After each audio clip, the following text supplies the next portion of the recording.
अस्सलाम वालेकुम and good morning friends. क्या हाल है आपके? ठीक ठाक है। यहाँ पर आपके साथ एक छोटा सा बयान जो है वो इस इसराइली अदाकारा का गाल गेटुट जिनका नाम है वो मैं आपके साथ शेयर करना चाहता हूँ। वो कहती हैं कि मेरा बस चले तो हर हफ्ते एक बच्चे को जन्म दूं।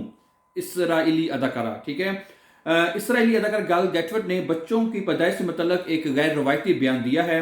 गाल गेटवेट ने हाल ही में एक इंटरव्यू में मां बनने की खुशी के बारे में बात करते हुए कहा कि मुझे बच्चे जन्म देना पसंद है। अगर मेरा बस चले तो मैं हर हफ्ते एक बच्चे को जन्म दूं।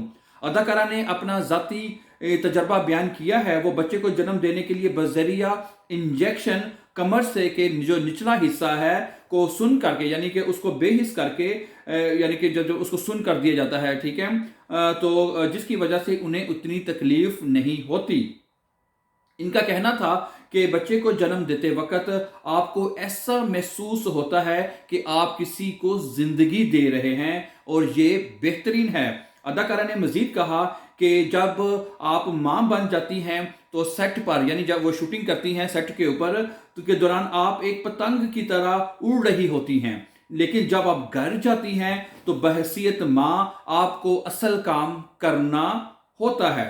वाज़ेह रहे कि गॉल गेटविट के यहाँ गुज़श्ता साल जून में तीसरे बच्चे की पैदाइश हुई हुई थी। ठीक है दोस्तों, तो इस तरह वो 3 बच्चों की माँ जो हैं वो हैं इस वक्त, और उन्होंने अपनी कहा कि उनको माँ बनना इतना पसंद है कि वो हर हफ्ते जो है एक बच्चे को जो है जन्म देना पसंद करती हैं। तो ये एक न्यूज़ थी, एक अदाकारा की गैर रवायती खबर। मैंने कहा चलें आपके साथ शेयर करते चलें, ठीक है। Thank you very much for watching. For more news update and informative videos visit my channel, and before going please don't forget to like, share and subscribe. Always be happy, have a nice time, take care, Allah Hafiz.